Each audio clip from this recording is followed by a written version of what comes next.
નમસ્કાર, આદા સમાચાર બુલેટિનમાં આપ સૌનું સ્વાગત છે। હું છું પાયલ ભટ્ટ, આપ જોઈ રહ્યા છો DNTV ન્યૂઝ। તો સમાચારની શરૂઆત કરીએ સૌપ્રથમ હેડલાઇન્સથી। ચૂંટણી પ્રક્રિયા દરમિયાન વોર્ડ નંબર 11માં હાઈ વોલ્ટેજ ડ્રામા। કોંગ્રેસના ઉમેદવારે ફોર્મ પરત ખેંચતા રોષે ભરાયેલા કાર્યકરોએ કારના તોડ્યા કાચ। ડભોઈ તાલુકા પંચાયત કચેરીમાં ભાજપ કોંગ્રેસના કાર્યકરો વચ્ચે છૂટા હાથની મારામારી। તાલુકા પંચાયત કચેરી રણ મેદાનમાં ફેરવાઈ ગઈ। વડસર બ્રિજ નીચે ટ્રેન સામે કૂદીને અજાણ્યા પુરુષનો આપઘાત।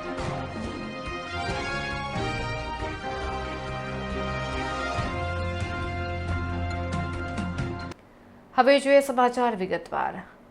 વડોદરા શહેરના વોર્ડ નંબર 11માં હાઈ વોલ્ટેજ ડ્રામા જોવા મળ્યો હતો। કોંગ્રેસના ઉમેદવારે ફોર્મ પરત ખેંચતા ભારે હોબાળો થતા રોષે ભરાયેલા કાર્યકરોએ કારના કાચ તોડી નાખ્યા હતા। વડોદરા મહાનગરપાલિકાની ચૂંટણીના ફોર્મ પરત ખેંચવાના છેલ્લા દિવસે અકોટા મામલતદાર કચેરી ખાતે ભારે ડ્રામા અને હિંસક દ્રશ્યો સર્જાયા હતા। વોર્ડ નંબર 11ના કોંગ્રેસના અધિકૃત ઉમેદવાર કનુભાઈ પ્રજાપતિએ અચાનક પોતાનું ફોર્મ પરત ખેંચી લેતા કોંગ્રેસ છાવણીમાં ભૂકંપ જેવી સ્થિતિ સર્જાઈ હતી। કનુભાઈ પ્રજાપતિ જ્યારે પોતાનું ઉમેદવારી ફોર્મ પરત ખેંચવા અકોટા મામલતદાર કચેરી પહોંચ્યા ત્યારે ત્યાં હાજર કોંગ્રેસના અન્ય કાર્યકરો અને વોર્ડના અન્ય ઉમેદવારો સ્તબ્ધ થઈ ગયા હતા। પક્ષ સાથે ગદ્દારી કર્યાના આક્ષેપ સાથે કાર્યકરોએ કનુભાઈને ઘેરી લીધા હતા અને ભારે સૂત્રોચ્ચાર સાથે હોબાળો મચાવ્યો હતો। પરિસ્થિતિ વણસતી જોઈ મોટી સંખ્યામાં પોલીસનો કાફલો ખડકી દેવામાં આવ્યો હતો।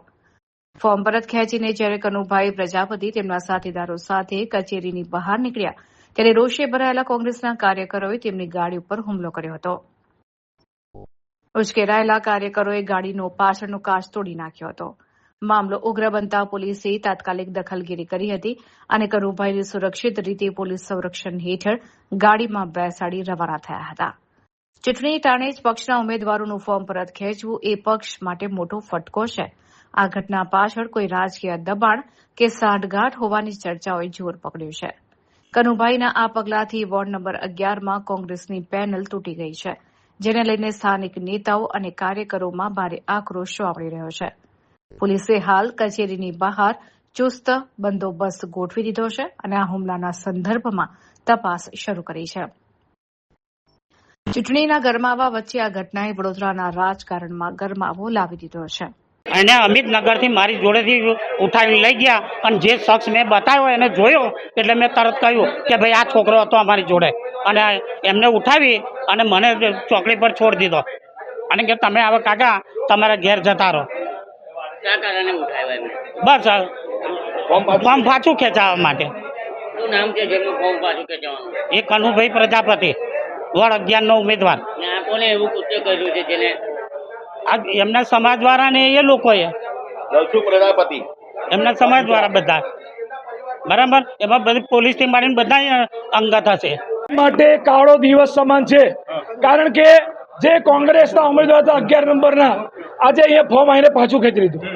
રાતોરાત ગઈકાલે રાતથી સાંજથી અમારા સંપર્કમાં હતા અને જે બીજેપીના નેતાઓ એમના ઘરે પણ ગયા હતા એ વાત જાતે કનુભાઈ અમને કીધેલી કે એક પોલીસવાળા ભાઈ જેની સરનેમ પ્રજાપતિ હતી અને એક કોઈ આગેવાન એમના ઘરે જઈને એમને ધાક ધમકી કે લોભ લાલચ આપી ત્યારે અમારા બીજા ઉમેદવારના ઘરે જઈને અમારી સાથે ટેલિફોનિક વાતચીત કરી એટલે ગભરાઈ ગયા અને કોર્પોરેશનના અધિકારીને લઈને આવ્યા છે।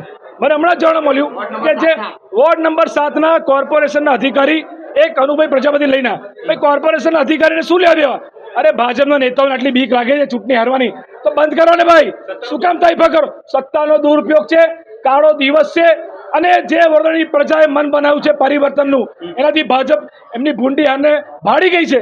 માટે હારવાની બીકે અમારા વોર્ડ નંબર 2ના બીજા ઉમેદવાર પણ અમારાથી સંપર્ક વિહોણા છે। ગઈકાલે લગભગ 10 થી 12 ઉમેદવારોને રાત્રે આ લોકોએ પોલીસના માધ્યમથી આઈબીના માધ્યમથી કેટલાક અસામાજિક તત્વોના માધ્યમથી અમારા ઉમેદવારોને દબાણ કરવામાં આવે, એમને ધાક ધમકી આપવામાં આવે, ચોખ્ખું કહેવામાં આવે કે તમે કાલે ફોર્મ વિડ્રો કરી લો। આ લોકશાહી છે એટલે તમારે સામ દામ દંડ ભેદ અને સત્તાનો દુરુપયોગ કરીને તમે આવી રીતે સત્તામાં આવું છે તો કોઈ મતલબ નથી। જ્યારે વડોદરાની પ્રજાએ મન બનાવ્યું છે કે ભાજપને હરાવવાની છે ત્યારે હારવાની બીકે ભાજપના નેતાઓ આ ધંધા કરી રહ્યા છે, તેને સખત અમે વખોડીએ છીએ, પરંતુ કોંગ્રેસ પાર્ટી ગભરાતી નથી અને પ્રજા અમારી સાથે છે. આવનારા દિવસમાં પરિવર્તન આવશે એમને વિશ્વાસ પણ છે અને કોંગ્રેસનું બોર્ડ બનશે. હું સૌથી પહેલા મીડિયાનો આભાર પ્રગટ કરું છું. આ વિષય આપ ગંભીરતાથી ગઈકાલથી આપ નોંધ લીધી હતી અને આપ મીડિયાએ ગંભીરતા પ્રગટ કરી. આજે રિઝલ્ટ આવી ગયું. આ ભાઈને ગઈકાલે આમની પાસેથી કોઈ હાર્દિક પ્રજાપતિ કરીને છે કે અમે સમાજના રક્ષક છે, હું તમારા તમે દીકરો ને તમારો અંદર છે. આ કનુ પ્રજાપતિ એ ઉમેદવાર હતો. એ કનુ પ્રજાપતિને આમની પાસેથી લઈ ગયા કે અમે કનુની રક્ષા કરવા લઈ જઈએ છીએ, કનુની જાન ખતરામાં છે એમ કરીને અમને ઉલ્લુ બનાવીને લઈ ગયા. પછી અત્યારે સીધો એને ફોર્મ પાછું ખેંચવા. એટલે વિચારો આ પરિવાર કેટલો ભયભીત છે. આ લોકોએ હવે જે 7 થી 8 કેન્ડિડેટોને જાનથી મારી નાખવાની ધમકી, પૈસાની લોભ લાલચ, અને એમાં પાછા પ્રજાપતિ સમાજના દલાલો લાગી ગયા છે પ્રજાપતિ સમાજનું નામ બગાડવા માટે. આજે આ દલસુખ પ્રજાપતિ પ્રજાના વોટે જીતેલા, કરોડો રૂપિયાની જમીનો બનાવનાર, પોતાની જગ્યા સાચવવા માટે ભાજપના ખોળામાં જઈને બેસી ગયા છે. પણ વડોદરાની જનતા આપ નોંધ લો, આજે આ લોકશાહીનું હનન થઈ રહ્યું છે અને વડોદરા એ સંસ્કારી નગરી છે કે પરિવર્તન વડોદરાથી ચાલુ થયું છે. માટે આ લોકો જે કોંગ્રેસના કેન્ડિડેટોના ફોર્મ પાછા ખેંચાવે છે, તો હવે એ જગ્યાએ આપ ભલે નોટાને વોટ આપજો પણ ભાજપને ના આપતા, કારણ કે આ લડાઈ હું ઇલેક્શન લડવા નથી લડતો, વડોદરા બચાવવા માટે લડું છું. મને ખાલી સમજજો, વડોદરા બચાવજો, બસ આજ. ડભોઈ તાલુકામાં ભાજપ કોંગ્રેસના કાર્યકરો વચ્ચે છોટા હાથની મારામારી થતા તાલુકા પંચાયતની કચેરી રણ મેદાનમાં ફેરવાઈ ગઈ હતી. ડભોઈ તાલુકા પંચાયતની 20 બેઠકો માટે કુલ 54 ફોર્મ ભરાયા હતા. બબાલ ત્યારે શરૂ થઈ જ્યારે કુંડેલા બેઠકના આપના ઉમેદવાર મોરજીભાઈ વસાવા અને લીંગા સ્થળી બેઠકના કોંગ્રેસના ઉમેદવાર દક્ષેશભાઈ રાઠોડે પોતાના ફોર્મ પરત ખેંચ્યા હતા. વિપક્ષી ઉમેદવારો દ્વારા ફોર્મ પરત ખેંચાતા જ કોંગ્રેસના કાર્યકરોએ ભારે વિરોધ નોંધાવ્યો હતો, જે જોતજોતામાં હિંસક અથડામણમાં ફેરવાઈ ગયો હતો. ઘટના સ્થળે હાજર કોંગ્રેસના તાલુકા પ્રમુખ સુધીર બારોટ અને ભાજપના ધારાસભ્ય શૈલેષ મહેતા વચ્ચે પણ ઉગ્ર બોલાચાલી અને ઝપાઝપી થઈ હતી. બંને પક્ષના કાર્યકરો વચ્ચે થયેલી મારામારીને પગલે કચેરીમાં ભારે નાસભાગ મચી ગઈ હતી. પરિસ્થિતિ બેકાબુ બનતા તાત્કાલિક બહારથી વધારાનો પોલીસ કાફલો બોલાવવાની ફરજ પડી હતી. આમ ડભોઈ તાલુકા પંચાયત કચેરી ખાતે અંતિમ દિવસે હાઈ વોલ્ટેજ ડ્રામા સર્જાયો હતો.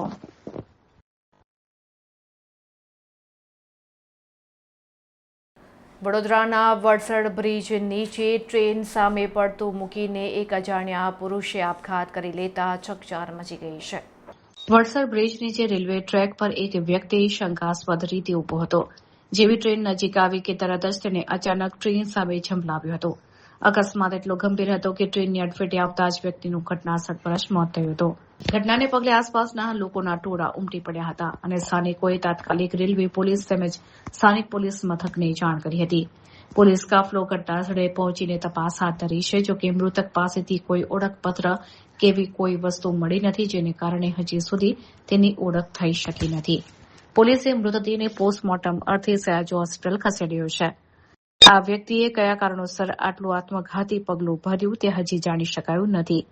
પોલીસે અકસ્માત મોતનો ગુનો નોંધી આસપાસના સીસીટીવી ફૂટેજ અને લોકોની પૂછપરછના આધારે મૃતકની ઓળખ કરવાની તજવીજ તેજ કરી છે. દોઢે દિવસે બનેલી આ ઘટનાને કારણે વડસર વિસ્તારમાં શોકનું મોજું ફરી વળ્યું છે. વડોદરા શહેરના વોર્ડ નંબર 9માં ભાજપના ઉમેદવારોનો ઢોલ નગારા સાથે ભવ્ય લોકસંપર્ક અને ફેરણીનો શુભારંભ કરવામાં આવ્યો છે. ચૂંટણી વોર્ડ નંબર 9ના ભાજપના ચારેય ઉમેદવારોએ ઢોલ નગારાના નાદ સાથે લોકસંપર્ક ફેરણીનો ધમાકેદાર શુભારંભ કર્યો હતો. વોર્ડ નંબર 9ના ભાજપના ઉમેદવારો શ્રીરંગ રાજેશ આયરે, પરેશ બ્રહ્મભટ્ટ, સુરેખાબેન પટેલ, દક્ષિતાબેન રાય દ્વારા આ લોકસંપર્ક અભિયાન હાથ ધરવામાં આવ્યું હતું. આ પ્રસંગે શહેર ભાજપના કારોબારી સભ્ય અને પૂર્વ કાઉન્સિલર રાજેશ આયરે, ચૂંટણી પ્રભારી મહાવીરસિંહ પુરોહિત સહિત સંગઠનના અનેક હોદ્દેદારો અને કાર્યકર્તાઓ મોટી સંખ્યામાં જોડાયા હતા. આ લોકસંપર્ક ફેરણી લક્ષ્મીપુરા ગોરવા સ્થિત ચૂંટણી કાર્યાલયથી શરૂ થઈ હતી અને માર્ગો પરથી પસાર થતી વખતે વિવિધ સોસાયટીના રહીશો દ્વારા ઉમેદવારોનું ઠેર ઠેર ફૂલહાર અને કુમકુમ તિલક કરી ઉમળકાભેર સ્વાગત કરવામાં આવ્યું હતું. ચૂંટણી પ્રચારની આ ફેરણીનું સમાપન લક્ષ્મીપુરા ગામ ખાતે થયું હતું. લોકસંપર્ક દરમિયાન ઉમેદવારોએ મતદારોને રૂબરૂ મળીને ભાજપની વિકાસ ગાથા રજૂ કરી હતી અને આગામી ચૂંટણીમાં કમળને વિજયી બનાવવા અપીલ કરી હતી. વોર્ડ નંબર 9ની સંગઠન ટીમ અને પેજ સમિતિના કાર્યકર્તાઓના ઉત્સાહને જોતા ભાજપ આ બેઠક પર મજબૂત પકડ ધરાવતી હોય તેવું જણાઈ રહ્યું છે. આપણા ઉમંગભાઈ અમારા પ્રભારી છે. આપ સૌ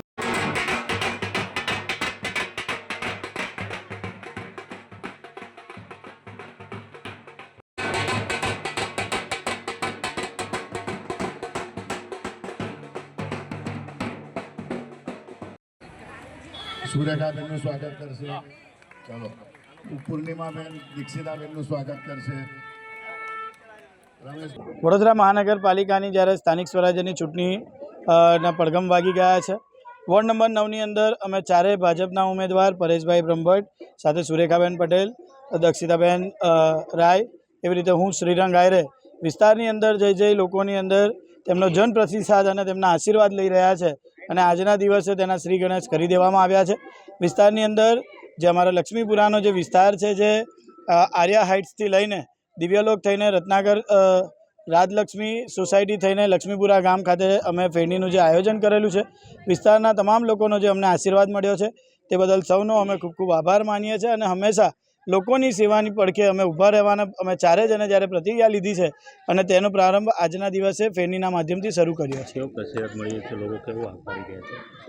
જે છેલ્લા 5 વર્ષના ગાળાની અંદર જે લોકોએ અમારા પર પ્રેમ મૂક્યો હતો, એવી જ રીતે જ્યારે આ ચૂંટણી જ્યારે 26મી તારીખે જે લોકો વોટ કરવા જવાના છે અને તે ફક્ત ને ફક્ત ભારતીય જનતા પાર્ટીના ચારે કમળને ખીલાવીને જે વોટિંગ રૂમની બહાર આવવાના છે અને એવી જ રીતે 26મી તારીખે આપ જોશો કે ગુજરાતની અંદર સૌથી પહેલા નંબરની જીતનારી પેનલ ફક્ત ને ફક્ત ઇલેક્શન વોર્ડ નંબર 9ની જ હશે. વડોદરા શહેરના વોર્ડ નંબર 5માં ચૂંટણી પ્રચાર અર્થે નીકળેલા ઉમેદવારનો આમ જનતાએ ઉઘડો લીધો હતો અને ભાજપનો વિરોધ વ્યક્ત કર્યો હતો. આજવા રોડ ઉપર આવેલી આનંદ મંગલ સોસાયટીમાં વિરોધના પ્રચંડ સૂર ઉઠ્યા હતા. આનંદ મંગલ સોસાયટીના રહીશોએ ભાજપના ઉમેદવારોને ઘેરી લઈને વિસ્તારની પડતર સમસ્યાઓ બાબતે સવાલોનો મારો ચલાવ્યો હતો. લોકોનો મુખ્ય આક્ષેપ હતો કે વર્ષોથી મત લીધા બાદ પણ આ વિસ્તારમાં વિકાસના કામો થયા નથી. ખાસ કરીને માજી કાઉન્સિલર તેજલ વ્યાસની કામગીરી સામે સ્થાનિકોમાં ભારે અસંતોષ જોવા મળ્યો હતો. પ્રચારમાં નીકળેલા ઉમેદવારો મનોજ શાહ, કેશુભાઈ જેઠવા, દક્ષા પટેલને સોસાયટીના રહીશોએ અટકાવીને પ્રાથમિક સુવિધાઓના અભાવ અંગે આકરા સવાલો કર્યા હતા. ઉમેદવારોએ લોકોને સમજાવવાનો પ્રયાસ કર્યો હતો, પરંતુ રોષે ભરાયેલા લોકોએ સ્પષ્ટ શબ્દોમાં સંભળાવ્યું હતું કે કામ નથી થયું તો વોટ કેમ આપીએ. ચૂંટણી સમયે જ નેતાઓ દેખાય છે, બાકીના 5 વર્ષ જનતાની સમસ્યા સાંભળવા કોઈ આવતું નથી, તેમ સ્થાનિક રહીશનો આક્રોશ સાથે મીડિયાને જણાવ્યું હતું. માત્ર વોર્ડ નંબર 5 જ નહીં, પરંતુ અન્ય અનેક વોર્ડમાં પણ ભાજપના ઉમેદવારોનો આ પ્રકારે વિરોધ થઈ રહ્યો છે. જનતાનો આ કડવો અનુભવ પક્ષ માટે જોખમી સાબિત થઈ શકે છે. હવે જોવાનું એ રહે છે કે ભાજપ સંગઠન આ વિરોધને શાંત કરવા અને ડેમેજ કંટ્રોલ કરવા માટે કેવા પગલાં ભરે છે. ચૂંટણીના ટૂંકા ગાળામાં મતદારોની નારાજગી દૂર કરવી એ પક્ષ માટે મોટો પડકાર બની રહેશે. સોસાયટીમાં રહું છું. અમને છેલ્લા કેટલાય વર્ષોથી 20 વર્ષોથી અમારા ત્યાં પાણીનો પ્રોબ્લેમ હજી સોલ્વ થયો નથી. આમ પેલું ખાલી ટપ્પુ આવે ને એવું ઘણી વખત તો પાણી આવેલું છે અને હવે અમારા સોસાયટીમાં ઘણા બધા સિનિયર સિટીઝન આવેલા છે. શું એ લોકો બહારથી કોઈના બીજાના ઘરેથી પાણી લઈ આવે? આ સારું લાગે છે? આ ભાજપને તો હું રિક્વેસ્ટ કરું છું કે ભાઈ તમે વોટ માગવા માટે આવ્યા છો ને, આ પહેલા પ્રોબ્લેમ સોલ્વ કરો, પછી આગળ તમારે જે કાર્યવાહી કરવી. 20 વર્ષથી તો હું તમને કહું જ છું, 20 વર્ષથી આ પ્રોબ્લેમ થયેલો જ છે, હજી આ પ્રોબ્લેમ સોલ્વ થયો નથી. Anand Mangal society, Ajwa road. Karjan expressway પરથી કન્ટેનરમાંથી 54 લાખના વિદેશી દારૂના જથ્થાને કરજણ એલસીબીએ ઝડપી પાડ્યો છે. મુંબઈ દિલ્હી એક્સપ્રેસ હાઈવે પર બાતમીના આધારે વોચ ગોઠવી પોલીસે 64,33,000નો મુદ્દામાલ જપ્ત કરી 2 આરોપીઓની ધરપકડ કરી છે. એલસીબીના એએસઆઈ ભૂપતભાઈ અને તેમની ટીમ પેટ્રોલિંગમાં હતી ત્યારે બાતમી મળી હતી કે કન્ટેનર વિદેશી દારૂનો મોટો જથ્થો ભરીને ભરૂચ તરફથી કરજણ તરફ આવી રહ્યું છે.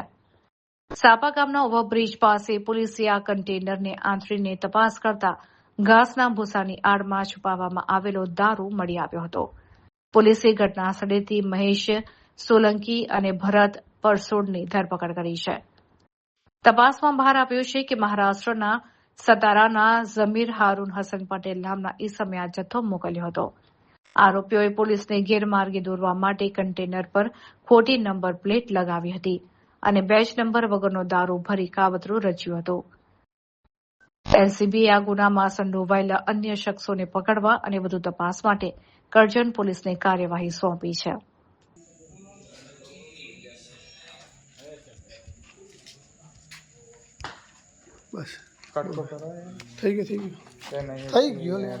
વડોદરા જિલ્લામાં આવેલ રણોલી બેઠક પર ભાજપનો ભગવો લહેરાયો છે. જિલ્લા પંચાયતની રણોલી 22 બેઠક પર ભાજપનો ભગવો લહેરાયો છે. આ બેઠક પર ભાજપના ઉમેદવાર કૈરવીબા ગિરિરાજસિંહ વાઘેલા બિનહરીફ ચૂંટાયા હોવાની સત્તાવાર જાહેરાત કરવામાં આવી છે. રણોલી બેઠક પર મુખ્યત્વે ત્રિપાખીઓ જંગ ખેલાવાની શક્યતા હતી, પરંતુ અંતિમ ક્ષણે પાસા પલટાયા હતા. આ બેઠક પરથી કોંગ્રેસના ઉમેદવાર ઠાકોર ગીતાબેનને અચાનક પોતાનું ઉમેદવારી ફોર્મ પરત ખેંચી લેતા કોંગ્રેસને મોટો ઝટકો લાગ્યો છે. બીજી તરફ અપક્ષ તરીકે મેદાને ઉતરેલા પરમાર પુષ્પાબેને પણ પોતાની ઉમેદવારી પાછી ખેંચી લીધી હતી. બંને પ્રતિસ્પર્ધી ઉમેદવારોએ મેદાન છોડતા જ કૈરવીબા વાઘેલા માટે વિજયનો માર્ગ મોકળો થયો હતો. મતદાન પ્રક્રિયા શરૂ થાય તે પૂર્વે જ ભાજપે આ બેઠક કબજે કરી લેતા સંગઠનની વ્યૂહરચના સફળ સાબિત થઈ છે. આ જીત સાથે જ ભાજપના કાર્યકરોમાં ભારે ઉત્સાહ જોવા મળી રહ્યો છે. મારામારીના ગંભીર ગુનામાં સંડોવાયેલ અને છેલ્લા 3 વર્ષથી નાસ્તા ફરતા આરોપીને સુરત ઓલપાડ પોલીસે ઝડપી પાડી આરોપી વિરુદ્ધ કાયદેસરની કાર્યવાહી હાથ ધરી છે. છેલ્લા 3 વર્ષથી મારામારીના ગંભીર ગુનામાં સંડોવાયેલ અને પોલીસને થાપ આપી નાસ્તો ફરતો વોન્ટેડ આરોપી અમિતસિંહ ચૌહાણ આખરે પોલીસના સકંજામાં આવ્યો છે. આરોપી અમિતસિંહ ચૌહાણ વિરુદ્ધ 3 વર્ષ પહેલા મારામારીનો ગુનો નોંધાયો હતો. આ ગુનો કર્યા બાદ ધરપકડથી બચવા માટે આરોપી સતત પોતાની ઓળખ છુપાવી રહ્યો હતો. એ ધરપકડના ડરથી દિલ્હી ખાતે ભાગી ગયો હતો અને ત્યાં જ સ્થાયી થયો હતો. લાંબા સમય સુધી દિલ્હીમાં રહ્યા બાદ પોલીસને એવું લાગતું હતું કે કેસ ઠંડો પડી ગયો છે, પરંતુ પોલીસની ગુપ્તચર શાખા તેની હિલચાલ પર સતત નજર રાખી રહી હતી. ત્યારે આરોપી દિલ્હીથી ખાસ તેના મિત્રને મળવા માટે સાયણ ખાતે આવ્યો હતો. ઓલપાડ પોલીસને ચોક્કસ બાતમી મળી હતી કે વોન્ટેડ આરોપી સાયણ વિસ્તારમાં આવવાનો છે. આ બાતમીના આધારે પોલીસે વોચ ગોઠવી આરોપી સાયણ પહોંચતા જ તેને કોર્ડન કરી દબોચી લીધો હતો. 3 વર્ષ સુધી નાસ્તા ફર્યા બાદ આરોપી પોલીસની નજરમાંથી બચી શક્યો નથી. હાલમાં ઓલપાડ પોલીસે અમિતસિંહ ચૌહાણની વિધિવત રીતે ધરપકડ કરી છે અને તેની પૂછપરછ હાથ ધરી છે.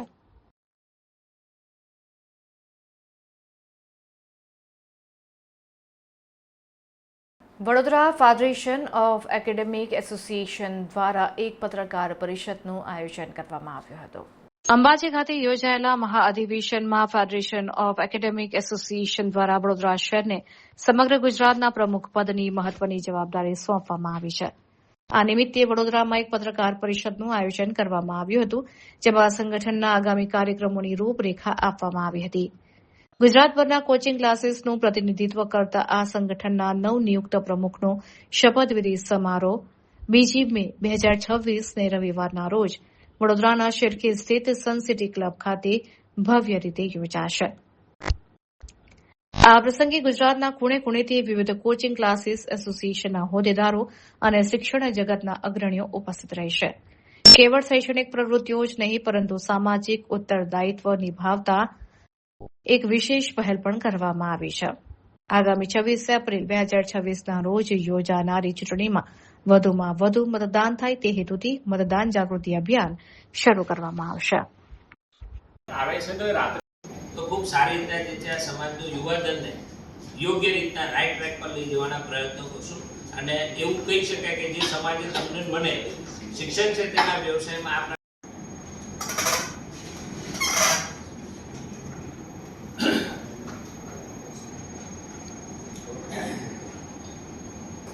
આગળની વાત લાલસર કરશે જે કે એજ્યુ મિત્ર મળી છે.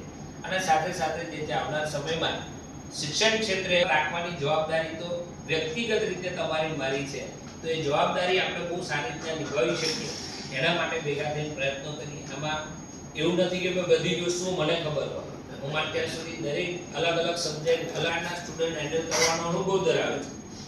4 વસ્તુ મને ખબર હોય તો કદાચ એવી 4 વસ્તુઓ કઈ સંસ્કારી નગરી વડોદરા શહેરને સમગ્ર ગુજરાતના કોચિંગ ક્લાસીસનું પ્રતિનિધિત્વ કરવાનો જ્યારે અવસર પ્રાપ્ત થયો છે ત્યારે સમગ્ર ગુજરાતના તાલુકાઓ, જિલ્લાઓ અને જે નાના નાના ટાઉનો છે એની અંદરથી તમામ ઘટક સંઘો વડોદરા શહેરનું જ્યારે આતિથ્ય ભોગવવાના છે ત્યારે સમગ્ર ગુજરાતની અંદરથી 250થી વધારે લોકો આ કાર્યક્રમની અંદર શપથવિધિની અંદર હાજર રહેવાના છે અને તમામ ગુજરાતના તમામ ઘટક સંઘોએ આ ચૂંટણી પર્વ જે છે એ ચૂંટણી પર્વની અંદર વધારેમાં વધારે મતદાન થાય એવું સમગ્ર ગુજરાતના ઘટક સંઘોએ નક્કી કર્યું છે અને એ પ્રમાણે મતદાનમાં વધારો કરી અને સૌથી વધારે યુવાઓ, ત્યાર પછી બહેનો, ભાઈઓ આ તમામ લોકો મતદાન કરે અને ગુજરાતને સારું નેતૃત્વ પૂરું પાડે એ હેતુથી આજરોજ વડોદરા શહેરની અંદર વાણિજ્ય ભવન ખાતે બરોડા એકેડેમિક એસોસિએશન અને વડોદરા એકેડેમિક એસોસિએશને આજની પ્રેસ કોન્ફરન્સનું આયોજન કરેલું છે.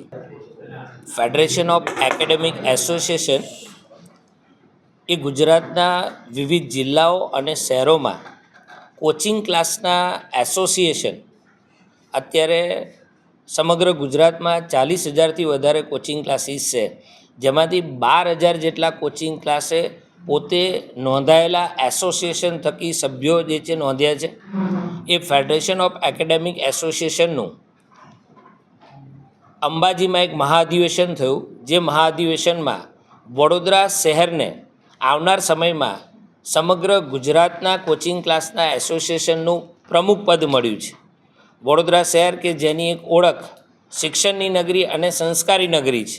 વડોદરા શહેરમાંથી બરોડા એકેડેમિક એસોસિએશન અને વડોદરા એકેડેમિક એસોસિએશન બંને એસોસિએશનના કારોબારીના બધા જ સભ્યો અત્રે ઉપસ્થિત રહ્યા અને બધાએ એક સાથે આવનાર સમયમાં સમગ્ર ગુજરાતમાંથી જુદા જુદા કોચિંગ ક્લાસના એસોસિએશનના હોદ્દેદારો વડોદરા શહેરમાં જ્યારે પધારવાના છે અને ફેડરેશન ઓફ એકેડેમિક એસોસિએશનમાં પ્રમુખ પદ સહિત સમગ્ર સમિતિના સભ્યો શપથવિધિ લેવાના છે. એ શપથવિધિનો કાર્યક્રમ વડોદરામાં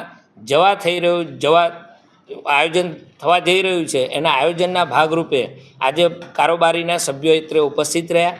સાથે સાથે સમગ્ર ગુજરાતના બધા જ કોચિંગ ક્લાસના સંગઠનના હોદ્દેદારોને અમે અહીંયા આવકારીએ છીએ અને એ લોકોનું સ્વાગત કરવા માટે આતુર છીએ.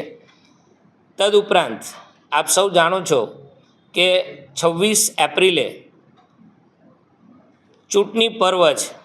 લોકશાહીના આ પર્વમાં વધુમાં વધુ મતદાન થાય એ માટે મતદાન જાગૃતિ અભિયાનમાં કોચિંગ ક્લાસના સંચાલકો સમગ્ર ગુજરાતમાં કોચિંગ ક્લાસના જે સંગઠનો છે એ સંગઠનનું પણ વિધાનસભા પ્રમાણે, વોર્ડ પ્રમાણે દરેક કોચિંગ ક્લાસના સંચાલકો આ રીતના સંગઠનમાં જોડાયેલા છે. આ સંચાલકો સીધો 1,000થી 5,000 પરિવારો સાથે સીધો સંપર્ક ધરાવતા હોય છે. સોશિયલ મીડિયાના માધ્યમથી અને પરિવારો સાથે સીધા સંપર્કના માધ્યમથી ચૂંટણીના દિવસે વધુમાં વધુ મતદાન થાય એવા અમે પ્રયત્નો કરવાના છે. રાજકીય પક્ષાપક્ષીમાં પડ્યા વગર જ્યારે લોકલ ઇલેક્શન છે તો જે તે વ્યક્તિ વ્યક્તિગત ધોરણે પોતાના પ્રશ્નો સોલ્વ કરે એવા સક્ષમ વ્યક્તિઓને વોટ આપવા માટે અમે અપીલ કરવાના છીએ. સાથે સાથે મતદાન જાગૃતિ અભિયાન હેઠળ વધુમાં વધુ મતદાન થાય એવા પ્રયત્નો કરવાના છે. સાથે વેકેશનનો માહોલ છે. આવનાર નવું એકેડેમિક યર શરૂ થઈ રહ્યું છે ત્યારે ગુજરાત રાજ્યના શિક્ષણ વિભાગના બધા જ પરિપત્રોને ધોઈ પી જનારા આ જે શાળા સંચાલકો છે, એવી કેટલીક ખાનગી શાળાઓ કે જે ડે સ્કૂલના નામે આખો દિવસ બાળક પર જે છે માનસિક ત્રાસ ગુજારે છે, વાલી ઉપર ફાઇનાન્શિયલ બર્ડન લાવે છે, ખુલ્લેઆમ સ્કૂલના કેમ્પસની અંદર કોચિંગ ક્લાસના ફલાણાવાલા અને ઢીકનાવાલા જે એના બેનર લાગી ચૂક્યા છે. ખુલ્લેઆમ સ્કૂલો પોતે કે ભાઈ અમારી શાળાની ફી આટલી રહેશે અને અમારી ત્યાં કોચિંગ ક્લાસવાળા શિક્ષકો ભણાવવા જેમની ફી આટલી સેપરેટ રહેશે, બંને ફી રિસિપ્ટ અલગ અલગ રહેશે, કાં તો જે છે આટલી ફી તમારે રોકડામાં ભરવી પડશે. આ રીતના વાલીઓને ગેરમાર્ગે દોરીને ફાઇનાન્શિયલ બર્ડન આપવાનું અને સાથે વિદ્યાર્થી જે છે એના ઉપર જે માનસિક ત્રાસ ગુજારવાનું કામ કરી રહી છે, આવી શાળાઓ સામે પણ કોચિંગ ક્લાસ વતી સમગ્ર ગુજરાતમાં લોકલ લેવલે કલેક્ટરશ્રી, જિલ્લા શિક્ષણાધિકારીશ્રી અને સ્ટેટ લેવલે ફેડરેશન તરફથી શિક્ષણ મંત્રીશ્રીને પણ આની આવનાર સમયમાં અમે રજૂઆત કરવાના છે કે જેથી વાલીઓ અને વિદ્યાર્થીઓનું હિત સચવાય.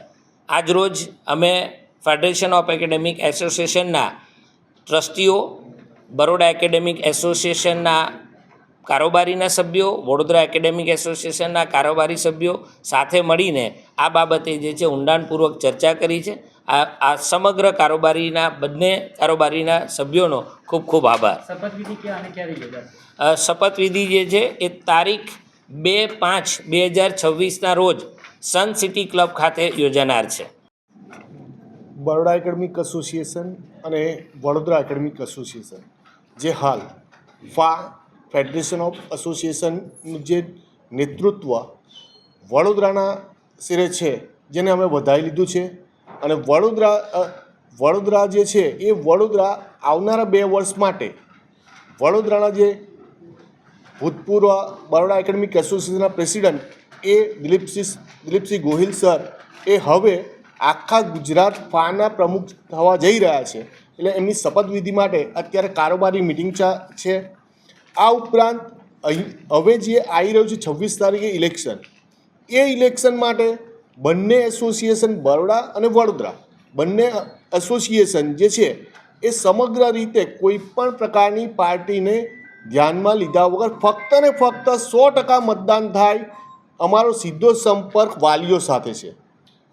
અમારા કોલેજ લેવલના જે શિક્ષકો છે એમનો સીધો સંપર્ક વોટર્સ સાથે છે. જે છોકરાઓ વોટિંગ કરી શકે છે એમની સાથે છે. તો અમે એટલી જાગૃતિ લાવીએ કે ભાઈ શક્ય એટલું વધારે મતદાન થાય. તમને પાર્ટી સાથે અમારે કોઈ નિસ્બત નથી, કઈ પાર્ટી છે, શું પાર્ટી છે, પરંતુ વોટિંગ 100% થાય ને તમે તમારા વોર્ડમાં યોગ્ય વ્યક્તિની નિમણૂક કરો કે ચૂંટાઈને લાવે. એ માટે અમે આ કારોબારી બંને બરોડા એકેડેમિક એસોસિએશન અને વડોદરા એકેડેમિક એસોસિએશન બંને કારોબારી ભેગા થઈને એક જ કામ કરી રહ્યા છે. એક તો આવનારી ફા માટેની મિટિંગ અને બીજું કે આપણે મતદાન જાગૃતિ અભિયાન. સાવલી ભાદરવા રોડ ઉપર 2 ટ્રક વચ્ચે ગમખ્વાર અકસ્માત સર્જાયો હતો. આ અકસ્માતને પગલે હાઈવે ઉપર વાહનોની લાંબી કતારો લાગી હતી. આ અકસ્માતમાં ડ્રાઈવરનો આબાદ બચાવ થયો છે. સાવલી ભાદરવા રોડ ઉપર આવેલા વડી તળાવ પાસે 2 ટ્રક વચ્ચે જોરદાર અકસ્માત સર્જાતા અફરાતફરીનો માહોલ સર્જાયો હતો. આ અકસ્માત એટલો ભયાનક હતો કે બંને ટ્રકના આગળના ભાગનો ખુરશો બોલી ગયો હતો અને વાહનોને ભારે નુકસાન પહોંચ્યું હતું. જો કે સદનસીબે આ ઘટનામાં મોટી જાનહાનિ ટળી છે. મળતી માહિતી મુજબ ડ્રાઈવરને માત્ર સામાન્ય ઈજા પહોંચી છે, જેને તાત્કાલિક સારવાર માટે ખસેડવામાં આવ્યો હતો. ટક્કર એટલી જોરદાર હતી કે ટ્રકની બોડીને વ્યાપક નુકસાન થયું છે.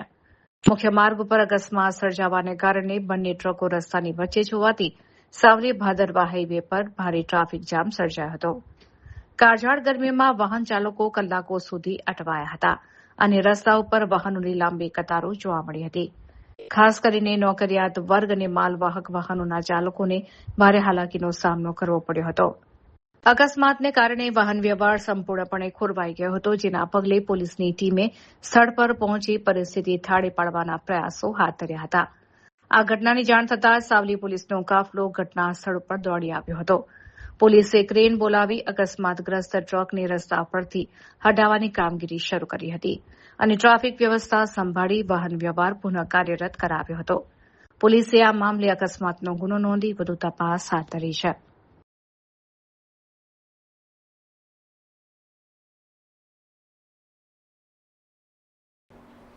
તો આ હતા અત્યાર સુધીના સમાચાર. વધુ સમાચાર સાથે ફરીથી મળીશું. ત્યાં સુધી અમારી પૂરી ટીમને રજા આપશો. નમસ્કાર.